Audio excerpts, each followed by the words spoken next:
Hey, it's Vesco 360. I'm here with the salesman here at Naples Motorsports, and today we're going to go over some of the greatest McLarens ever made. I'm just going to let him explain. So I'm Mike with Naples Motorsports, going through some of our Ultimate Series McLarens, if you will.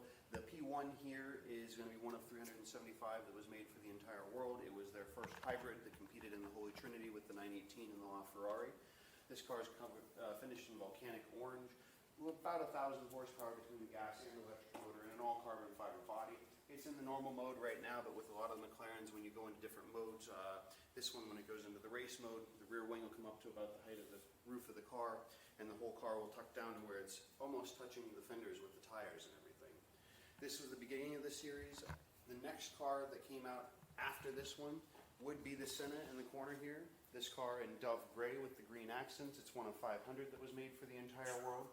This one's about 800 horsepower out of the twin-turbo V8, again an all-carbon fiber body and a track focus car built by McLaren. The next car to come out is going to be the Speedtail. This is one of 106 made for the entire world. Very, very special car here. You drive from the middle of the car. It does have 1,000 horsepower between the gas and electric motor. This car is finished in an all-exposed carbon fiber that has a faded blue to black, which is about a $115,000 option for the car. The roof scoop on top here was another $150,000 option for the car. If you look down at the vents and the sides and everything here, this car is not technically street legal. It's on something called show and display. You'll notice there are no mirrors. The mirrors are cameras that pop out of the door. The doors are full power, open and closed with everything. And again, you'll see that fade nicely here. Oh, that's beautiful. And you notice it carries inside the car too, the center seat being blue, but there's that faded blue to black on the dash as well. Electrochromatic glass in the roof and tops of the doors and everything. And then we have an Elva, which is one of 149 made for the entire world. Our company colors are black and green, so this one fit nicely with everything. This black, though, is very special. You can't see it here now, but when it gets in bright sunlight, depending upon the angle of what you're looking at, it'll either be a real dark purple or a real dark green, as opposed to the black that you're going to see in the camera here today. Yeah, it's, as you're showing me, just a little bit of light, depending on where it was at. It'll look very different with everything. And if you look on the wall there, that is not a vacuum cleaner. That's actually part of the wireless charging pad for the Speedtail. Oh, wow. The Speedtail, like the Senna, has the little quarter windows here, so you're not going through a drive-through with it, but you know, you can bring two of your friends with you. So like with the Speedtail, a lot of this, I guess, concept was kind of off of the F1.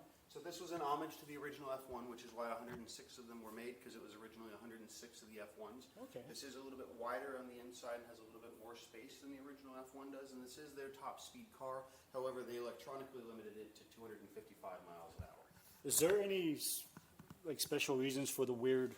That's because this car has, as opposed to race mode that you get over here, this car has what they call velocity mode, which again will hunker down the whole suspension. It lowers the car, it tucks the mirrors in, and those are to help reduce drag at the high speeds from the wheels and everything, to make it to where you're as safe as possible and it handles the best it possibly can at those high rated speeds. And you may want to look underneath the back of this one, because that long tail in the back, and it just tucks up very neat underneath with everything. Oh wow, the exhausts. Way up there. Yeah, that is. And also there are two flaps on the rear. The exposed carbon actually will flip up as your air brake and flaps in the back. Yes, each one of those sides actually flexes the carbon up. Wow, that is. The engineering is just amazing. The McLaren. The Sennas are beautiful, but I mean, the Sennas to me always looks more of a race car. It's a weapon. Yeah.